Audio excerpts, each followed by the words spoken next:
Clock will call the meeting to order. Call the roll, please. Trustee Lawrence? Here. Trustee Lawler? Here. Trustee Leafblad? Here. Trustee Healy? Here. Trustee Katsinas? Here. Trustee Malani? Here. Mayor Dodge. Here. Please rise for the pledge. I pledge allegiance To the flag of the United States of America and to the republic for which it stands, one nation, under God, indivisible, with liberty and justice for all.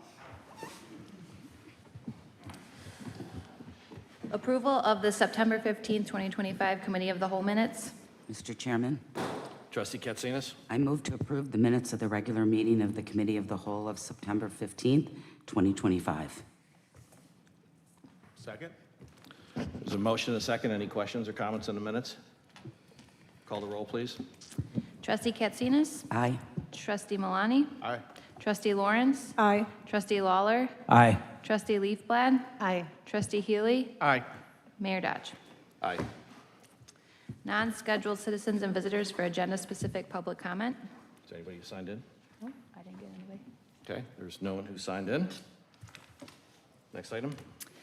Request for proposal for sub-area plan consulting services. Wait, I'm sorry. Did you want to speak, sir? Well, you know what? If you come up and introduce yourself, we just need your name, and then you got 3 minutes. And this is just for the record, so you introduce yourself. So my name is Steve Camp. I live at 8200 West 145th Place. And tonight I would like to talk about the path on 82nd Avenue and also a sidewalk proposal up 145th Place. Okay? Yeah, go ahead. Just Speak now. So on the new path, a bit more on the path on 82nd Avenue, I know that Senator got approvals now for more funding, possibly for that path. I don't know where it's at in engineering, but since I'm on the corner of 82nd, it affects me quite excessively up the yard. Drainage issues, safety issues. Over the last month and a half, we've had 2 accidents on the corner of 145th and 82nd, where one car left the road, ended up in the landscaping. If that path was there and a child was there, there would be, safety issues with that. And with this path going in and or the sidewalks, that brings more people and cars aren't going slower up 82nd. I've been there my whole life. I was raised there and then I moved back there after my parents passed, my father passed. Mother's in a different spot now, but the main thing is that to be on record that the village would stay in contact with us and what's going on with that path and the effects that it will have on the residents that are touching the path. Okay. And we have your contact information, correct? We do. Okay. All right. Thank you.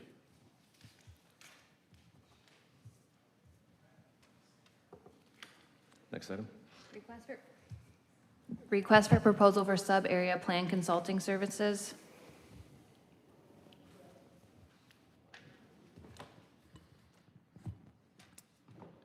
Mayor and board. So we've got some 2 comp plan related items for you today. I'm going to take both of them on this item and the next item in this presentation. So we are getting ready to kick off our comp plan. It's not a redo, it's an update. So the bones of the plan are good. We do want to look at some areas of the village in a little, with a little finer tooth comb and get some expert opinion on them. Oops, clicker.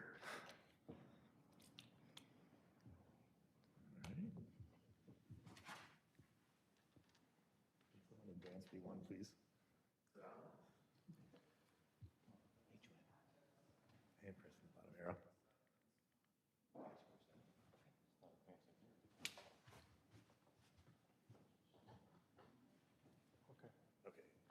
Okay. 4 areas we're going to concentrate on. One is the old Orland Historic District. This is the area west of the train tracks, south of 143rd. What we're calling the Gateway to the Grange, which is the part of the Grange Road that is just south of 143rd. The I-80 employment corridor, which runs the length of the village along our south side and then extending southwest of our current borders, and our portion of Harlem Avenue with about a block or 2 on each side. Okay, so we have some challenges that we're trying to overcome, and which is why we're looking to get some consultant expertise on these. The first one for the Old Orland Historic District. We do have some issues regarding infill, especially with dealing with potential conflicts regarding residential and commercial uses, and traffic and parking noise and loading operations. Kind of like, what do we really want this place to be? How do we support existing businesses while we're still attracting new and compatible uses that are sensitive to the historic nature of this portion of town? The brand identity and like the cultural aspect of it. So we know we have this district. It's been in place for a while.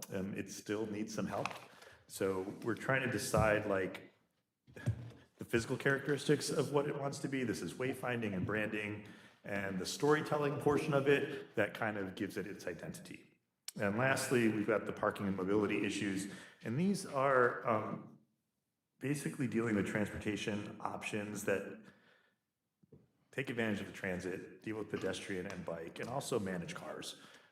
We do still have to have people drive places, and how do we do that in a place like this? The next one is the Gateway. So again, this is from John Humphrey to just before the train tracks, all the way down to 147th Street. And the challenges we have here, again, are like, this is like a distinct way of getting how people get into our town from the north. I mean, there's starting with Sandburg, you're entering the village, when you're heading southbound, and then there's a bunch of open space, and you come under the bridge, and we're gonna have our beautiful downtown, and then what? And that's this question, what is the and then what? So it's giving people some kind of welcoming identity, dealing with corridor traffic and safety. I know people say nobody walks on the Grange Road, but people do walk on the Grange Road, and they are crossing the street on the Grange Road. Sometimes they're crossing streets in places where they're not supposed to be crossing streets. These are all things we need to be looking at redeveloping underutilized sites. You know, we've been changing our built form over time. We want to make sure that new development is compatible with that, and dealing with its economic competitiveness. There are some properties in here that are getting a little, I don't want to say beyond their useful life, but we're getting to the end of their useful life, and what do we do moving forward from there? Okay, I-80. So this is the southern part of town. Oop, there we go. This is a totally different set of questions. So for this one, we're talking about, you know, this is the one area that's really designated for employment. What kind of employment do we want there? And then how do we get that employment that we want? So this is dealing with businesses and businesses that want to be in town. What infrastructure do we need? How do we handle transportation to this area? Because it's very linear. And making sure that the businesses that we're trying to attract, that we have the stuff that they need for them to be here. Do we have the right employment mix within our area, employee mix within our area? Do we have the right amount of resources? So that's what this section of the study is going to be for. And then the last section is Harlem Avenue, and this is our extent of Harlem Avenue. Again, we're at a point in its life cycle that some of the properties are kind of getting beyond, or we've had uses that have been there and now completely gone and want to be something else. And so this is more of a retail-focused study dealing with the intersection between the retail and the residential that's adjacent to it, and that kind of market mix. So these are the 4 areas of this plan that we're hoping to study. RFP will be going out, so I'm here to accept any additional information. I think you guys got copies of the RFP for the meeting. Before we move on to the next section, does anyone have any questions? Thanks, Steve. Just as we've talked, right, this is about being very intentional with what we do with the areas. And if I'm not mistaken, the comprehensive land plan was last updated, what, 2013? 2013. Something big happened between here and there, COVID. Yes. Kind of changed the world of work. And I've long thought, especially post-COVID, it's going to be challenging to get office, air quotes on that, done on I-80. I think the world of work has changed. So part of this is going to be very strategic as it goes into the plan. So with that, any other comments or questions from the board for staff? Okay, tandem to that.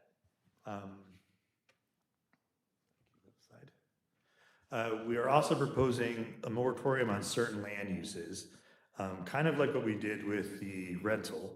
This is an opportunity for us to gather information and kind of also react to some of the behaviors of our neighbors. So Tinley Park recently put a moratorium on. We might have some unintended consequences or intended consequences of that action that we want to be prepared for.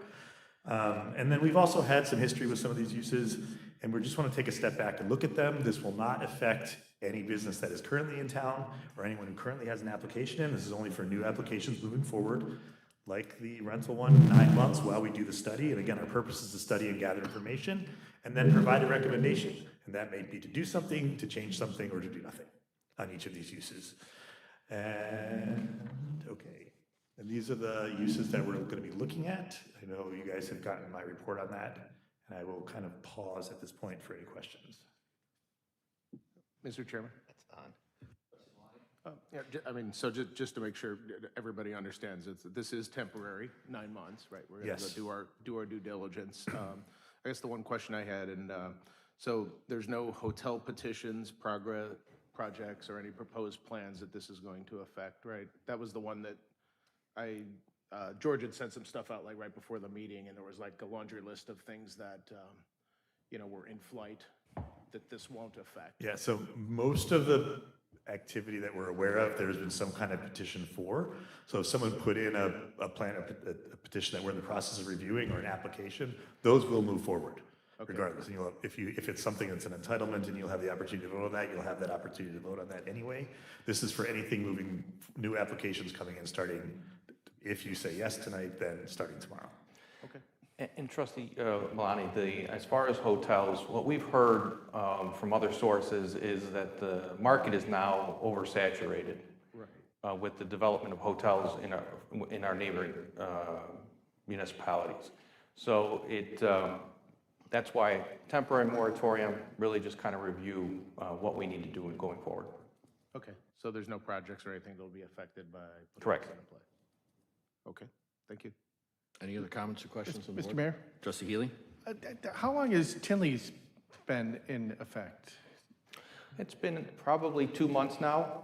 I think they established a 6-month moratorium, but with any moratorium, they can extend it. Are businesses deflecting into Orland if they're, It's tough to say. It's been very kind of a short timeline. We do have some of these that have inquired, some of these uses, but it's difficult to say if it's because of Tinley. and any other suburbs? Have any other suburbs come to mind that have done this, or? Nope. Okay, thank you. Any other comments or questions? Mr. Mayor, Trustee Lawler? have we been getting, some complaints about oversaturation in terms of affecting some of the parking ratios and some of these things in different areas, and businesses complaining about, just there's too many businesses, affecting their customer base? I mean, because we don't obviously want to see a lot of vacancies pop up in the future because, although I am for fair competition amongst everybody, but I guess my question is, we're going to be reviewing parking, in all these in different areas to make sure that we have space and we're not in particular areas? Yeah, first, your question has lots of parts. So I don't know if you've necessarily gotten a complaint necessarily because of oversaturation. There have been people that are noting that we've had an influx of breakfast places, for one. Coffee shops are another one.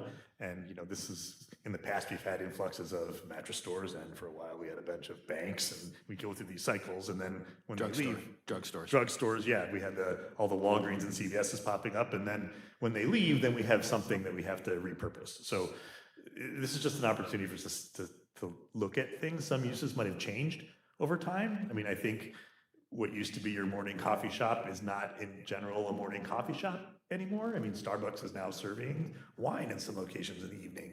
That is a different kind of use. So we have to maybe step back and look at our uses in the different districts and see if we do have to make some changes. But that's what the purpose of the study is. Any other comments or questions? Mr. Chairman, Trustee Katsinas? just want to make sure, Steve, say we have someone from outside the area considering Orland Park. If we had this go into effect, I'm just concerned about our reputation or in the marketplace for obviously stores that are bigger than this. So would this list be prominently displayed where people understand it's particular businesses that you've laid out here? You know, I mean, I think there's a fine line. Like, we don't want to scare economic development off, but I do understand the point you're making. You know, so you don't want a general statement being made about Orland or Tinley that we're not business friendly. Correct. You know, because they drive, you know, a lot of our economy, you know, our tax dollar. So we want to be mindful. I guess is how do we balance that, you know? So this isn't permanent. I gotta be really clear about that. And this is a study, so the result of it might be that we might have, and we might be more welcoming to certain uses when we're done with all this, or we might at least have a better handle on what it takes to have those uses in town. And that's really what, just like we did with the rental moratorium, we studied a whole bunch of stuff and came up with a pretty good way of managing the distribution of the rental units throughout the town. And that's what we kind of want to get at with this, is let's look at these uses, see if there's anything that we need to change, and then bring those recommendations forward to you.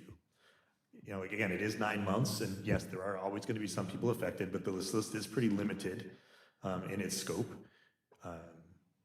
And then as far as reputation, I mean, we could just make sure that we are saying that we're just in a study. And so we can work with our communications department to notification-wise get that messaging out. Mr. Mayor? Trustee Leafbud? I think it's nice to do these studies periodically because, you know, we do have some businesses opening that have recently opened and deserve their shot to be successful without another similar business popping up 2 blocks away or whatever. And so I think it's a good idea. So I agree with, you know, doing a temporary moratorium just to assess where we are in terms of, you know, how these businesses will succeed and whether we can fit more in. And I just want to say, like, this is not about regulating competition. I want to be really clear about that too. It's about managing the externalities of different uses. So if we're seeing that we're developing parking problems because of certain particular uses, then let's look at the parking for that type of use. And that's really what this time is going to take for, the study is going to do for us, is give us time to do that. Mr. Mayor? Trustee Lawler? Steve, just to make clear too on this, is that if a business still wants to submit, they can submit. We're just not going to give them a business license for 9 months while we go through the review.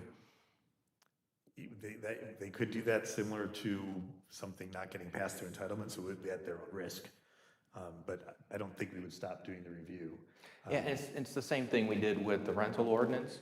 There was a pre-application, so, but they were made aware that they can pre-apply, and that depending on the outcome, if there are available licenses, then their pre-application would be accepted. So we'll do something similar here. Yeah, and like that, I think, was it about a half of the pre-applicants were allowed to go ahead and rent their units, and about a half weren't based off of the regulations that we developed. Mr. Mayor? Trustee Healy? Steve, could we still do the study and leave these stores and not have the moratorium? Because it's, you know, we're not expecting an explosion of mattress stores or anything like that. I mean, so there's 1 or 2 more, okay, but we're still doing the study and not having that, this moratorium. I think it's an opportunity Trustee Healy, to really kind of pause, just to kind of catch our breath, because on some of these, we do have a lot of interest. And you'd mentioned any other municipalities. I know that other municipalities have done moratoriums on banks, on other types of businesses, when they see that you know, there is the potential that we'll get oversaturated, and then all of a sudden, there's a wholesale closure. So it's, on some of these, we are getting inquiries. And so we want to make sure that we just kind of step back, and then while we're doing our comp plan, that it's according to what the village board's vision is for the community. Right, anybody that's been to New Buffalo knows that there's a oversaturation of marijuana shops there. It's just, Oh, yeah. it's stupid, it's just, I just don't get it, but it's, I heard some of them are already starting to go out of business, so it's bad for the village and bad for everything, so it's a tough situation, so. I think New Buffalo actually did a moratorium on Dispensaries. on short-term stays. On that was a pretty controversial thing there as well.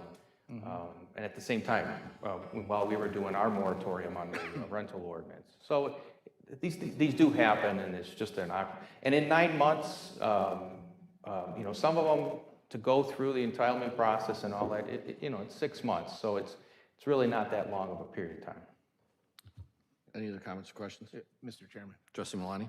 Just to kind of put some of this into perspective based on what you sent out, right? You know, currently we have 21 coffee shops in Orland Park today, and we've got 4 in the queue, right? So we'll have 25 of them by the time those businesses start up. We have 124 personal grooming locations with 12 more coming.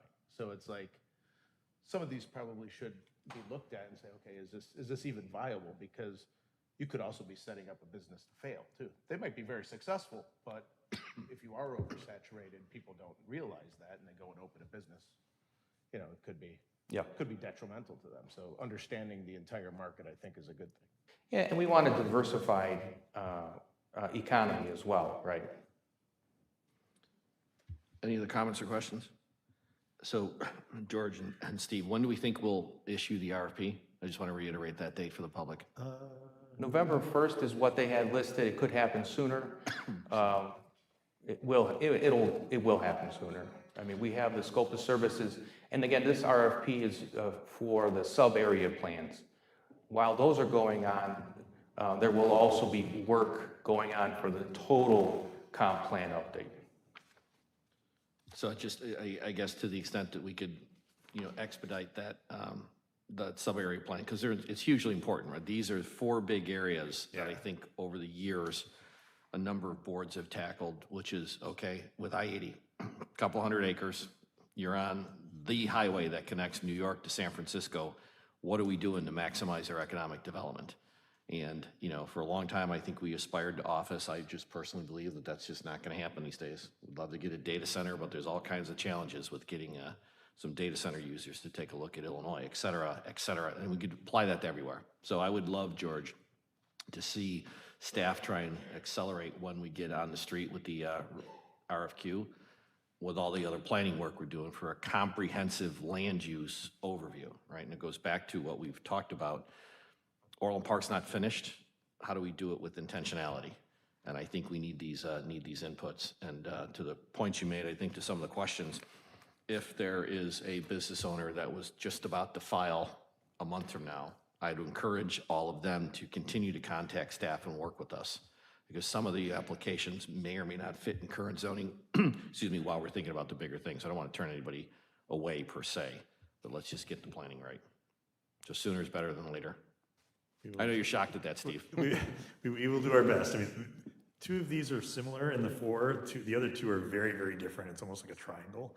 So just a matter of getting the right team of consultants, and maybe they're not all the same I mean, maybe they're different.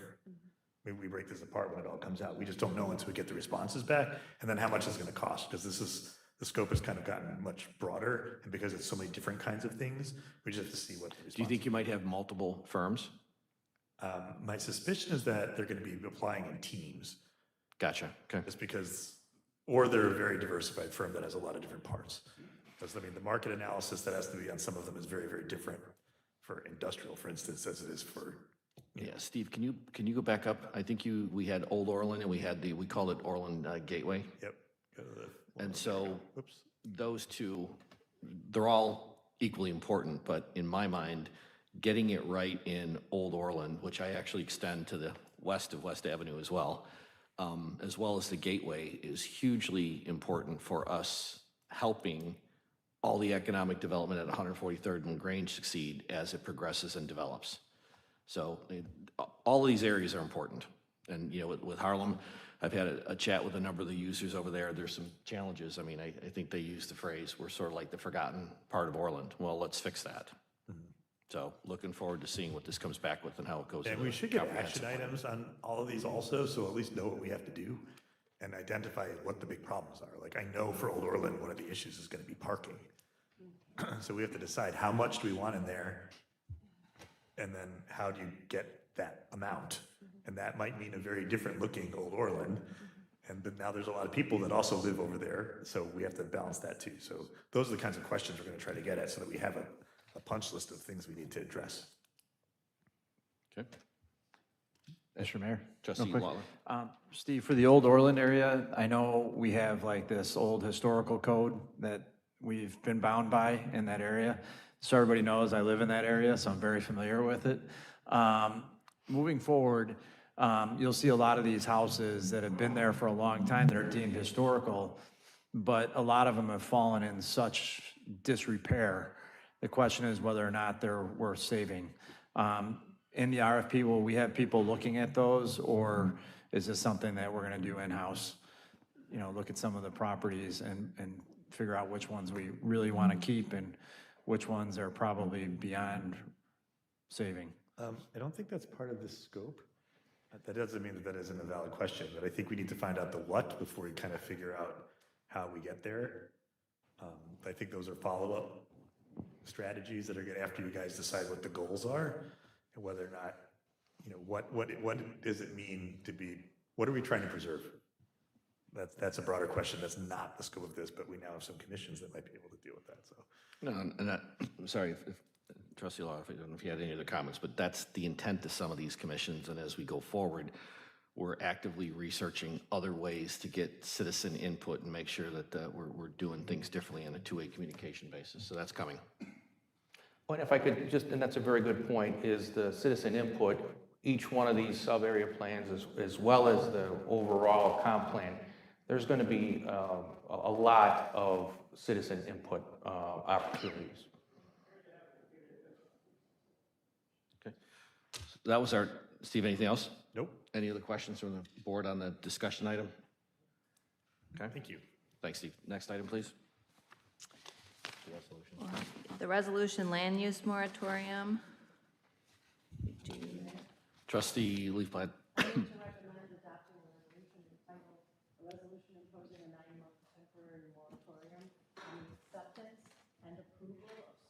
Business licenses, development, and zoning applications in the Village of Orland Park, Illinois. Second? There's a motion, a second. Any comments or questions on this ordinance? Call the roll, please. Trustee Leafblad? Aye. Trustee Lawler? Aye. Trustee Lawrence? Aye. Trustee Healy? No. Trustee Katsinas? No. Trustee Malani? Aye. Mayor Dodge. Aye. Ethics Ordinance Amendment and Prohibitive Activities PowerPoint presentations. George, you want to give some background? We've had a number of conversations about this, but Yes. and so- introduce our guest speaker. Yep. So our guest speaker is Jessica Sizzler from the law firm of, I'm just going to say Addison Law Firm, because there's like 4 or 5 other names on it. And so Jessica's going to do 2 things. One is she's going to just give an overview presentation on prohibited activities. And then after that will be another presentation on the disclosure ordinance that had previously been discussed. It was fine-tuned based on feedback from the last time we reviewed this. So Jessica, if you want to just start with the prohibited activities.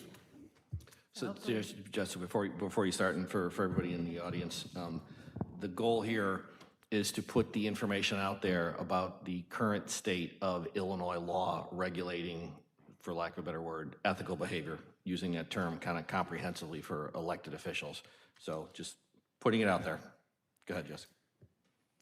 Like George said, I'm Jessica Sitzler. I'm with private practice now. However, before everyone's eyes glazed over, I worked at a prosecutor's office for 10 years. So I'm very familiar with ethics and very familiar with going through trainings like this and why it's important to have retrained and just learn about the basics again. So let's hope this works for me. It's the purpose of an ethics code. Everyone here on the board took an oath. You took an oath to act on behalf of the citizens, not yourself. Your actions are for the public interest. You're to avoid personal gain. You're to avoid breaking laws and statutes. And how do we do this? I think the mayor has said this in numerous meetings before. It's to be transparent with everyone's interests and with any conflicts that you may have as a board member. Conflicts of interest, the statutes are up there. I love this quote from one of the case laws. It's a classic principle of jurisprudence that no man who has a personal interest in the subject matter of a decision in a case may sit in judgment on that case. So if you have any interest, you can't sit on there, you have to abstain. That's what it means. There are statutory prohibited interests, and we're gonna go through that a little bit. This just means that, again, it prohibits if you have a direct and indirect financial interest in something, you cannot vote on it. You cannot act on that. There are exceptions. It's allowed if you have less than 7.5% ownership interest. You have to disclose to the rest of the board. The contract requires a majority board approval. If it's over $1,500, it must be awarded by a sealed bid. Through Section 1 of this act, it says that the annual total with that same entity cannot exceed $25,000. If you go to Section 2, though, this is a little different. It's a total contract with the same party does not exceed $4,000. Again, you have to have board approval, you have to abstain from voting, and that's if the contract can be awarded if the if the official publicly discloses their interests. So it's just little nuances in the code. Yes, correct. Okay, thanks. Yeah, not Orland's. Exception under B5, this is for goods and services. So a board member can provide goods or services to the village if they own less than 1% of the contracting entity. Again, you have to abstain from voting. Board can approve by majority vote, and you have to publicly disclose. So if you see the pattern yet, it's always disclose, always tell people that you have an interest. There's an exception for stocks and mutual funds. That's just that you do not have a conflict of interest if you own or hold 1% or less of a publicly traded company. So as long as you have that little percentage, you can keep your stocks and mutual funds. But again, public disclosure is the key. There is an exception if you're on a not-for-profit board. If it's appointed by the governing body, you can vote on the matter. If it's not appointed by the governing body, you can serve in it, but you have to abstain from voting. There's also common law conflicts. I didn't include that in the presentation, but that just means that if, as an official, you have a personal interest in something, you have to disqualify yourself from voting. The civil remedy to that is the action will be voided, and then when judgment would be so clouded because of your personal interests, you need to abstain. That's what we're going to get into with the actual business disclosure amendment later on. Public contracts, you're gonna say, why is this blank? It's so big on all this. It entails prevailing age, the lowest responsible bidder. There's lots of laws, statutes surrounding bids. Key part of when there's public contracts and when you have a concern on if you as a trustee or a board member have a conflict with a bid that's coming in, talk to the attorneys because it's so nuanced in those little sections. So I didn't want to bore you all today with that, but that's why it's blank. Okay, Gift Ban Act. Who does this involve? It's any elected official or appointed official, regardless of if you're compensated. So it doesn't matter if you're volunteering your time or if you are paid by the village, you cannot accept gifts from other people. You cannot solicit other gifts from a prohibited source. Prohibited sources are persons who are trying to gain something because of them giving you a gift. There are things that are allowed and not allowed. Not allowed is a prohibited source cannot wine and dine you in the evening. They cannot take you to a Bulls box tickets. They cannot take you to a fancy golf outing and then try to sway you to vote in their favor on a bid that's coming in later. There are exceptions, and that is items to a general public. So if you are at the food truck fair that Orland does every now and then, and they have someone who has one of those spinning wheels and they're giving away gift cards, you are allowed to accept that gift card if you win on that spinning wheel because that item was made available to the entire general public. Now, if that person is calling you out before the town meeting and saying, hey, I'm gonna give you this gift card, and then they have a vote coming your way, you can't accept that gift. Does anyone have any questions about other gifts that are prohibited at this point? Is there a background for why the state would put educational materials and food in the same sentence for $75? No. Okay, just checking. Thank you. I don't have an answer for that, no. Thanks. Penalties are important to pay attention to. For gift ban acts, it's business offenses, so they are petty offenses at the end of the day. However, you can be fined up to $1,001 and up to $5,000. The best way to cure the violation of if you get a gift from someone and you find out later it's from a prohibited source, you return that gift or you donate it to charity. That's kind of a nuance that they put in there. So if you do get gifts, you can return them to charity and donate them for that reason. Prohibited public activity. This is one that I'm very familiar with. This includes what you're allowed to do and what you're not allowed to do when it comes to campaigning. So you're allowed to engage in political activity as long as it's on your own time and far away from any public body. So you cannot bring literature in here and say, I want you, trustee, to sign XYZ petition for my committeeman. I want you to do it with my municipally owned pen. It goes down to those little tiny criterias. The whole purpose is that you have to separate yourself from the actual political activity. Some other examples are using municipal email to forward campaign literature, taking contributions on behalf of candidates, wearing polos to board meetings with the name of a candidate who's running at that season. So it's just being cognizant of where you are and what you're doing with that campaign material. Prohibited political activity, that's a statute, 4 elements to prove the violation. So if I was taking you to court right now, all I have to prove is that 1, you're the employee, 2nd, that your action was done during the compensated time of your position, 3rd, you intentionally performed that act. So you did wear that polo, or you took that pen and you wrote down the name of yourself for the petition from someone else. And 4th, that the action is actually a prohibited political activity, as we just discussed. Again, it's any time you're engaged in your official duties and it's on the premise of the public body. The penalties for this is you can be terminated from your position. You can be fined up to $5,000, and then you can actually go to jail for up to 1 year. So we want to make sure that you're aware of that, not to frighten everyone, but just that this is taken seriously in Illinois. Whistleblower protection. So if you do see someone violating any of the statutes that we just talked about, you as a trustee or a board member or elected official cannot be penalized or retaliated against for disclosing that violation. There is an auditing authority that will investigate it. If you believe that you were retaliated against for making that improper action brought to someone's attention, you have to submit a report within 60 days. The whistleblower penalties are civil or criminal prosecution, fines, again, $500 to $5,000, and the name of the person bringing forth that improper action should always be kept confidential. General penalties. So I've prosecuted a number of cases of board members who have violated any of these acts, and it is not fun to put them in front of a jury and say, you can potentially face 7 years in prison. It's not in your nice county cushiony jail, it's in prison in Stateville, and that is not fun to send someone there. So I'm just telling you, know the laws, just look in these acts. If you have questions, disclose, disclose, disclose, ask your attorneys, and follow the state laws the best you can. Trustee Milani, you said earlier that having your due diligence, that's what you're here for today. You want due diligence and making sure that you're aware of what's going on around you, what other trustees are doing, as well as how you're acting on behalf of the village.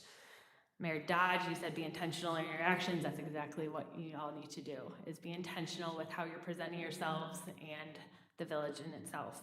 And lastly, you want to do something differently. The mayor is proposing along with our office this Village of Orland Park Business Disclosure Act for the reason of being transparent to the general public. And I think that's what we're all on board for.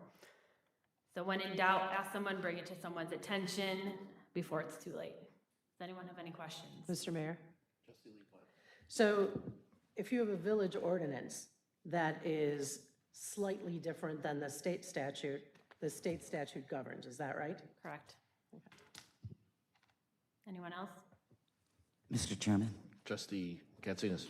have you had the opportunity to look at our current ethics ordinance for Orland Park? Yes.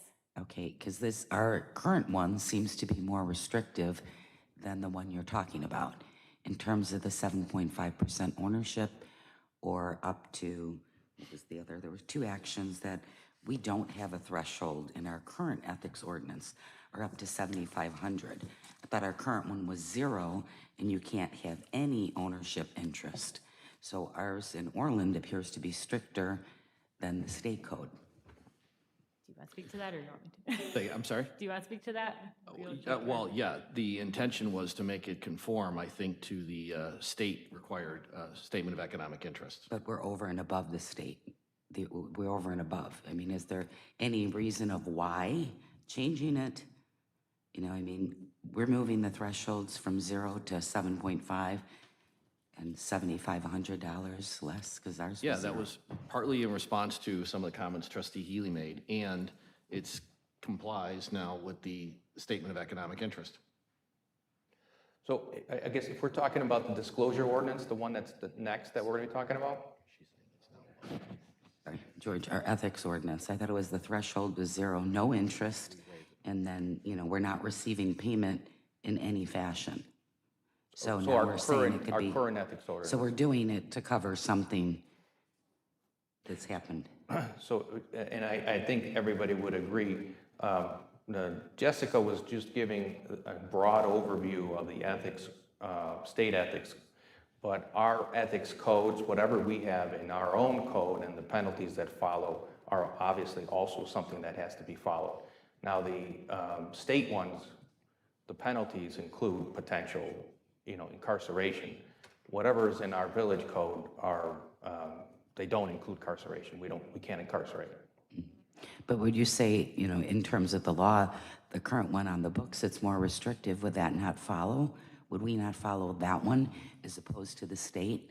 The state's less restrictive than our current one. Sorry. Yeah, you're good. So you'd have to follow both.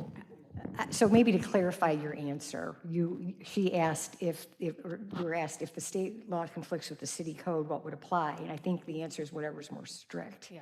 Right. So it wouldn't always be the state if the city code was more strict. And so you have the ability to adopt different ethical standards than what's in the state law. You just can't water them down. Right, understood. But we already have stricter ones than what we're talking about. So that's why I'm a little confused. Are we going to look to go to the state code, or are we keeping with our existing? I think that's why I'm confused, because ours are more restrictive than what you're saying. So right now, she's giving the general overview of the state law. The next agenda item are the specifics in the proposed. So maybe we can go by individually provisions, what your concerns are. Perfect, thank you. Thank you. Any other comments or questions? Mr. Mayor? Trustee Healy? For that 7,500, that's for ownership interest in the vendor, I would imagine. Are we talking about the amendment now, or do we? Well, We haven't really called that item, but Bill, go ahead with the question. the highlighted part, 7,500 interest in a vendor, or, Oh, so that's on the disclosure ordinance. right. That's. We're not there yet. We're not there yet. We will be on the next item, we're going to talk about. No, I think you're asking about the presentation she just gave, about the Right. 7,500 that she cited. Okay, At the beginning. so that's the 7.5% ownership interest in an entity that's contracting with the village? Right. That would be 7.5 ownership, not doing business with, is my question. That's Okay, again, so under the state law, if you have a 7.5% ownership interest in a business contracting, that's what part of the issue is. It's not a $7,500 interest. So, for example, let's say that, and this happens a lot, if there's a local business that let's say you own a part of a nail salon and you own it 50-50%, right? That would be in violation of that provision if your entity was appearing before the village board to try to get a license from the village. So that's how they determine the percentage ownership in that. Okay. All right, thank you. Before we call the item, are there any other questions for Jessica or on the presentation? Well, thank you for that. So, next item, please. Ordinance amending Title I Administration, Chapter 16 Procurement, Sections 1-16-3, 1-16-7, and 1-16-8 regarding authorization and methods for procurements. How hot topic for tonight. So the whole purpose of this, again, is not to penalize. We are here to try to create an open relationship with vendors and between the officials and vendors. Disclosure ordinance does three different things. Jessica, hang on for just one second. Mr. Mayor, Trustee Leafbug? I move to take this motion off the table. It was tabled on our last meeting, and I move to remove it from the table so that we can hear the presentation and discuss it. Second. There's a motion and a second to remove it from the table, which means just bring it back up for consideration. There's no questions or comments. Call the roll, please. Trustee Leafblad? Aye. Trustee Katsinas? Aye. Trustee Lawrence? Aye. Trustee Lawler? Aye. Trustee Healy? Aye. Trustee Malani? Aye. Mayor Dodge. Aye. All right, does anyone care to offer a motion before we have the conversation? Do we want to let the conversation? Okay, go ahead, Jessica. I apologize. So again, this disclosure ordinance has three different parts. The first part is just a simple connection with section 116.3. It's just to bring forth a conflict of interest with the actual vendors and just tie it all together. The main parts are the new sections that are added, section 17 and then section 18. Again, the purpose of this amendment, why are we doing this? Not to penalize anyone, not to burden anyone, not to disqualify anyone necessarily, and not to reject a vendor. The whole purpose is to create an open relationship with the public, with public vendors, to increase transparency across the board, and just to ensure the public's confidence that you are acting on behalf of the public interest and not on behalf of yourself when there are vendors and then when there's official conflicts or potential perceived conflicts. So 116.3, again, this is just that tie-in. It just introduces the conflict of interest. Conflict of interest says in section 0.2 that we would add is proposers shall comply with section 17. So not much here. This is the beef of it. Section 17 has a bunch of definitions that will be introduced. The main ones to focus on is in green, business relationship includes any relationships between vendors and the official, their spouse or domestic partner of any entity in which they have a financial interest, if the relationship entitles them to compensation, economic opportunity, or payment in excess of $7,500 annually. Business relationship does not include political contributions, so that's separate. The second one that I want you to focus on is that business relationship disclosure form, which is going to be introduced to all vendors who are submitting bids. And that would include the form to be completed by the vendor disclosing any business relationships to the procurement officer. And that form would also be then completed by the official if they have a business relationship with that vendor. Some more definitions. Who's an official? That's in green. Includes any purpose and their spouse, any person and their spouse or domestic partner. So that's key to know, that it's not just you who might have an interest, it's someone that you're potentially living with, your spouse or your significant other, employed for by the village as a department head, chief of police, or person elected and or appointed into an elected position for the village. And then the other one is who exactly is a vendor.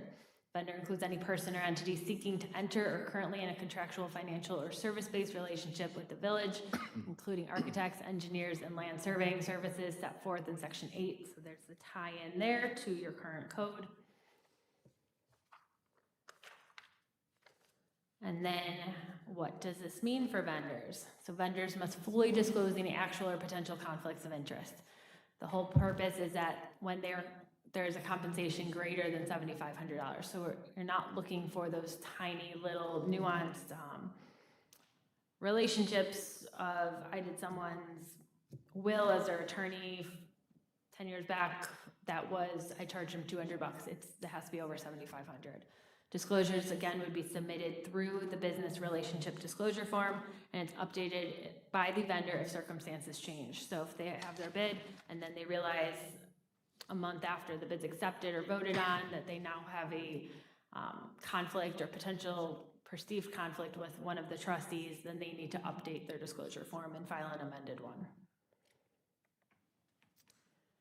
This is to avoid the appearance of impropriety. Any vendor who has a business relationship, it would be the preceding 10 years and then for the following 12 months. So it is a broad length of time. The times were changed a little with the public comments from the last meeting, and it includes with a current official or a past official. So with the past officials, there would be a list provided to the vendors with the past officials' names. So it's not that me as vendors coming forward and I'm supposed to somehow know or remember who on earth served on the board or a trustee or was the chief of police in the last 10 years. That will be provided to them. Again, not to burden those vendors and not to make them want to feel rejected by the village to submit their bids.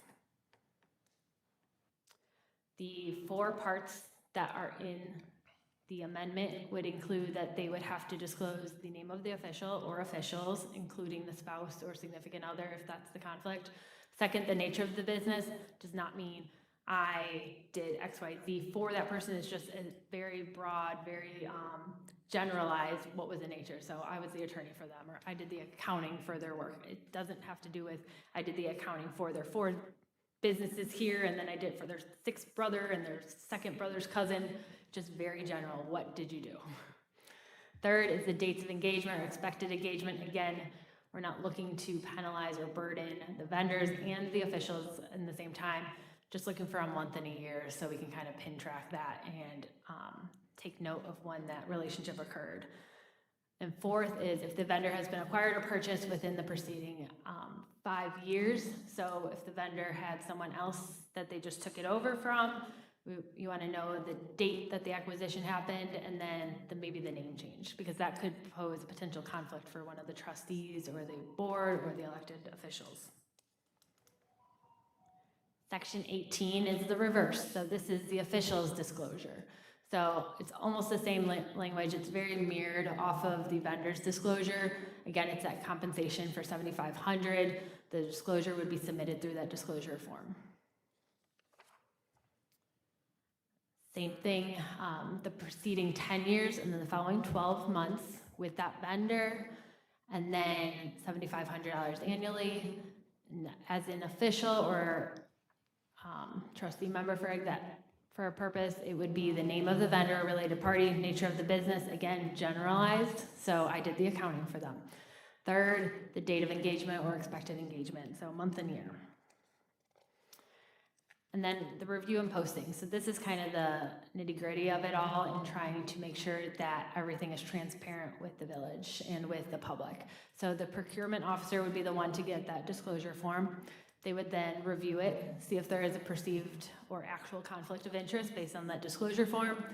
They would be the ones to then request additional information from that vendor or from the official. If they don't comply, that's an issue. If they do comply, the procurement officer would then provide the village board with the actual disclosure. The village board would review that disclosure, make a decision, and they have to make that public decision.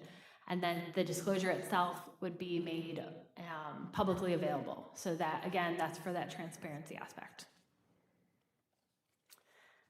The main purpose of this is you're gonna have disclosures on disclosures. I said this before, when in doubt, you disclose.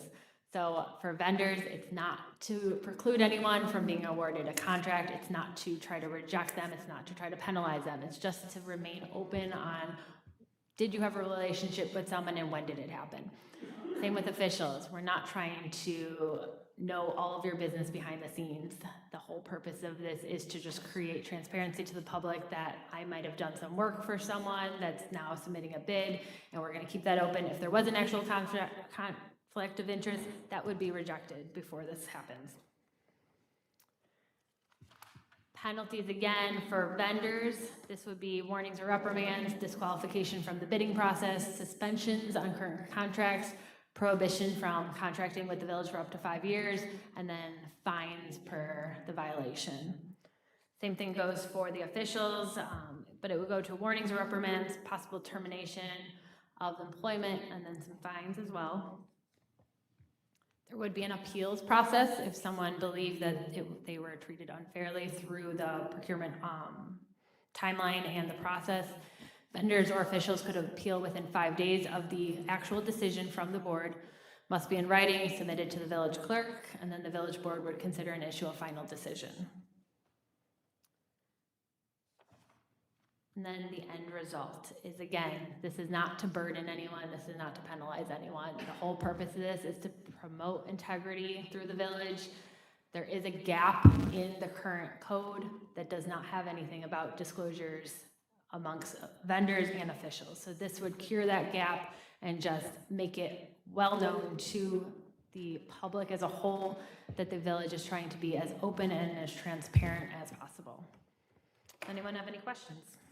I'm sure there are. Any? Hang on, we have a question from our attorney. So we'll have the attorneys talking to one another. Yes, I have a question here. So under posting and review, it says the procurement officer shall provide the disclosure to the village board for review and decision-making on the next steps of the disclosure. So what are you expecting that the village board would vote on? So if someone discloses, It would be if there was that conflict. If there was a decision by the procurement officer that a conflict did exist, maybe it was over the 7,500, or if there's a personal interest that they can't remedy or can't cure, then that would be the decision that the board would have to say, should this person be disqualified from the actual bidding process, or should they move forward? so they would be disqualified in the event that they violated one of the provisions of either the state law or the village, not in some other circumstance where there's a disclosure that doesn't violate those provisions. So like, let's say that there is a business relationship and they've disclosed it, but it's under the guidelines and now it's on file. Is the village board going to take a vote that this is okay, or do they take no action because it's just the way that it's worded? No, I think it's, Decision-making on the next steps of the disclosure. maybe Mayor, I'm saying it wrongly, but I believe it's for if there's that conflict, that's when it would go forward. So the village board would only vote in the instance where there is a, they wouldn't, if the disclosure was sufficient and permitted, there would be no action of the village board required? Correct. Okay. Correct. All right, thanks. Any other comments or questions from the board? Mr. Mayor? Trustee Healy? So here's an example, is as an accountant, I do a tax return for someone, and I don't know that their estimators are estimating a contract for the village or whatever. And if they disclose that they're doing, I may not even know they're on the bidders list. So, I mean, there's nothing for me to disclose if I don't know they're on the bidders list, or is that? It would be when you become aware of it. That's the point for the officials. It's not necessarily when they disclose it, you're not going to get penalized. It's when you become aware that they did something, then That they're doing then you business. file So the disclosure. it's when I become aware of Yes. it. Correct? But in that case, so Bill, just to make sure I understand your example, you did the tax returns for a small business, and a small business is the vendor to the village. Right, they do 1,000 contracts a year, construction company. No, I got it, and that's one of the things where, if I heard you right, then it's when you become aware Yes. of that you would simply go through our normal disclosure processes. Yes. Okay, that clarifies it. I mean, when you become aware of it. And who is, I mean, the procurement officer, who is that? Is that? George? So the village code stipulates a procurement officer who is the finance director. But we also have a procurement manager. So she actually does the work. Sorry, Chris. Any other comments or questions from the board? Mr. Mayor? Trustee Lawler? Just real quick, so just to clarify too, so if I do construction, and I have a concrete vendor who decides they're gonna bid on a village project, they haven't worked for the village before, but they disclose that they've done work for me. In that case, the procurement officer would let me know, and then I would just disclose it and say, yes, I've worked with them, and then I would be expected to not vote on that. Is that what you're saying? Okay. Any comments or questions? Mr. Chairman, Trustee Katsinas? okay, how does this motion that we're about to vote on, how does it overlay with our existing ethics ordinance? Does it rewrite it? Not at all. Okay. It enhances it by putting in place a formal disclosure process. Okay, but back to the percentages and that, this document would rule, not our existing one? So no, so our existing ethics ordinance does not have anything to do with vendors disclosing relationships with officials. So this would be added onto it. Thank you. Mr. Mayor? Trustee Malani? Just so I think I've got this right then. So our existing ethics ordinance is not changing. It is more strict than the state ordinance. We are adding a subsection for reporting and disclosing on anything over $7,500. But in order to abstain, we would still stick with our village code, which is stricter than the state, right? That sounds correct, yep. Okay. Trustee I Healy? learned something tonight. There you go. Trustee Healy? That's okay, I'll pass. I've got my question answered. Thanks. We can reserve some time. We'll come back to you. Trustee Lawrence? Try. Working off of John Lawler's question, so let's say John's concrete vendor puts in a proposal with the village for a project, and they disclose that they did some work for John last year, 10 years ago, whatever, and John abstains from approving that contract. Now, the vendor does the work, and 6 months later, the vendor submits an invoice. Is John precluded from voting to approve an invoice that is in accordance with the contract that was previously decided? So that's just an accounts payable question, correct? Yeah, and the safe answer is I believe it would be to preclude, don't recuse yourself. To recuse yourself on that specific vendor. Thank you. Any other comments or questions? I'll make just a couple comments, and I think we need a motion, correct? Wanted to bring this forward because I think it strengthens our existing ethics ordinances, and we had a number of conversations on this one, and quite frankly, I think this goes beyond state law. It's tougher than state law. Correct. Because I don't think state law governs political contributions, governs gift bans, governs prohibited political activities, but doesn't preclude a business relationship outside of those other rules between a vendor and someone in a position like this. And then what we also did, so that's point number one. Point number two, we also went down the hill a little bit. So it includes George, Jim Collada, our assistant village manager, and all of the department heads and the chief of police. So it reaches down deep into the organization to make sure that these things are disclosed to the public. And then as we go forward, just broadly around transparency and ethics, we'll have another conversation another night. We need to get to the next meeting, is when these things are updated, we'll get into the nuances of whether or not those trustees or the mayor can even participate in any of the discussions related to that contract, because I think technically they're supposed to declare as soon as they know and recuse themselves from the entirety of the discussion on the item, correct? Correct. Okay. So, any other comments or questions? If not, I'll entertain a motion. Chairman? I'm sorry, Trustee Katsias?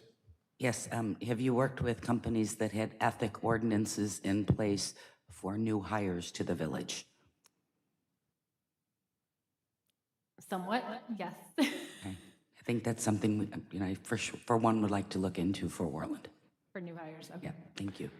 And in the information that I shared with the board, one of the things, in response to Trustee Healy's request, one of the things is that Mayor Dodge has requested an enhancement of our ethics ordinance, not just to include all employees. So that is something that I'm sure that the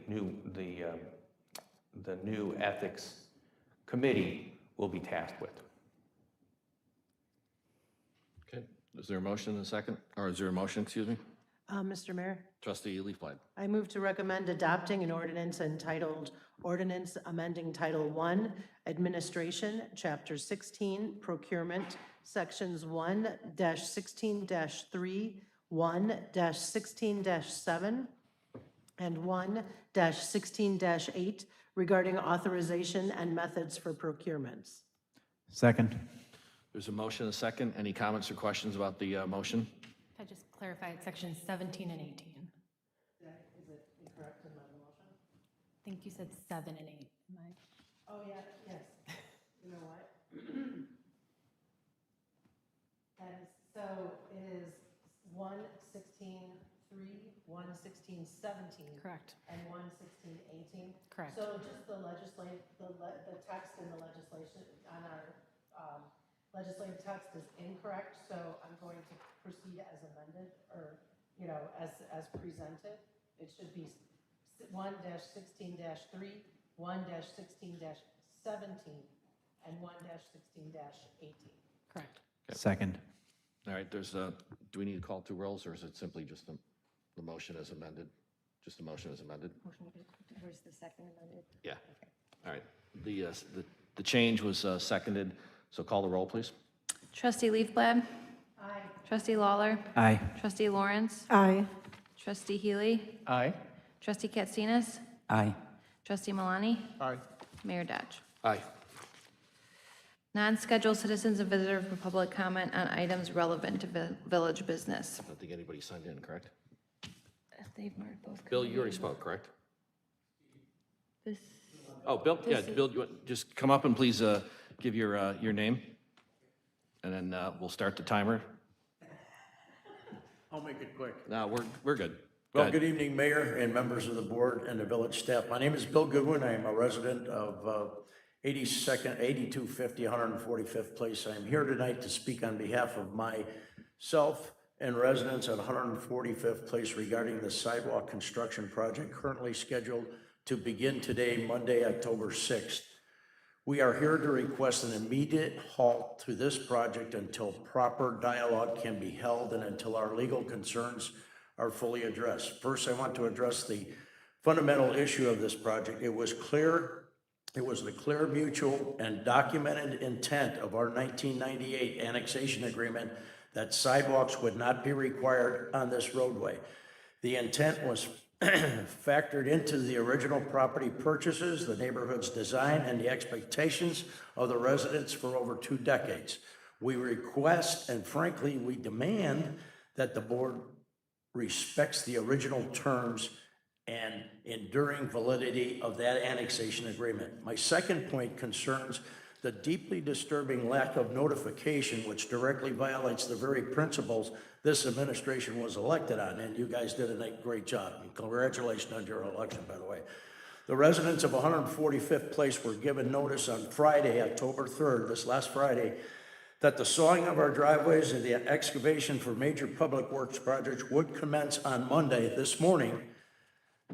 That is a mere 3-day warning for action that involves a physical alteration of the property. This process directly contradicts the current administration's stated platform applying good, open, transparent, and honest and full discussion with the public. There has been no full discussion. There has been no transparency. This rapid, non-communicated start is the very definition of bad closed government. In the end run around the community, it's an end run around the community you are sworn to serve. Furthermore, the village has failed to entirely address the critical issue of who will bear the cost for damages and restoration. We have complex private irrigation systems running near the easement who will pay for the repair or replacement. Many homes have expensive brick paver driveways that must be sawed through. Who will pay for the professional resanding, blah, blah, blah, required to restore? The board has an obligation to the taxpayers to provide these answers before the first saw blade touches the pavement. Therefore, we, the residents of 145th Place, immediately ask, 1, for the halt of the sidewalk project that was scheduled to begin today, October 6th. And our mayor did that today. I'm just repeating this letter so it's in the minutes. record, Okay, got it. Okay. Commit to a timeline that the residents and appropriate village employees have proper time to meet and discuss the situation with the residents in an open, transparent forum. Respect the 1998 annexation agreement and its intent regarding no required sidewalks until such time as legal written amendment is mutually agreed upon. We ask that you honor the commitments that you have made in government, stop the project, talk to your residents, and respect the agreements that govern our community. Thank you very much. And Mayor Dodge. You're over your 3 minutes, but, you know. Okay, That all way, right. for you and your neighbors, thank you for coming up and letting us know. Okay. We'll make sure George reaches And out to you. I just want to let everybody know that they did issue a letter today, and they stopped the project, they halted it, but the letter does not meet, We get it. We you got get it. it, you got Okay. it? We got We it. want to be involved in the discussion, that's all we're saying. We'll take care of it. Thank you very much. You're welcome. All right, with that, I don't think there's any other, hang on. One second. Just make sure you introduce yourself. Yes. Mr. Can Mayor? you guys hear me on this now? Sorry, just before you start, can we please just silence our phones?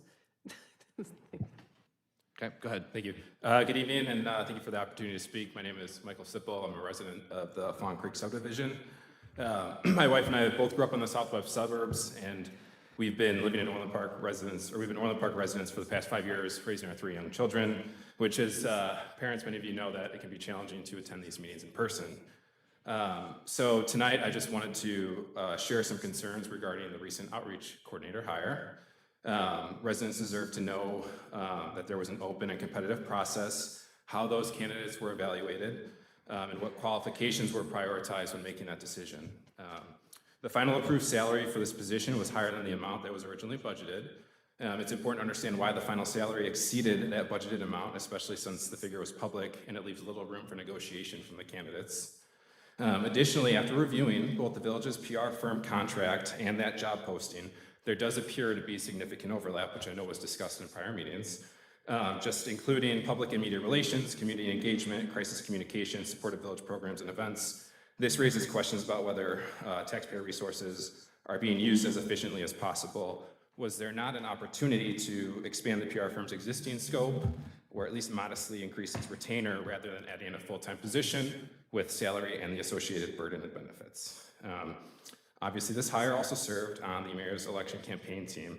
And while I fully believe that community involvement should always be valued, this connection combined with the other concerns creates at the very least an appearance of a conflict of interest, which goes in side by side with the ethics that we were just hearing about.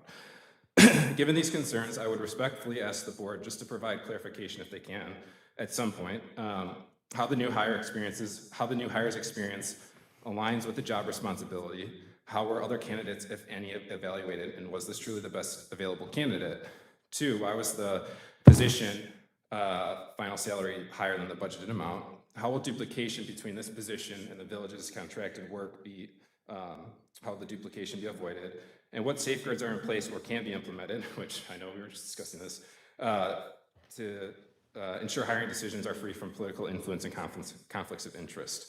I'd like to remind the board that transparency and accountability are essential to maintaining public trust. And while I'm here, I know I have a few seconds, one final statement regarding the grocery tax.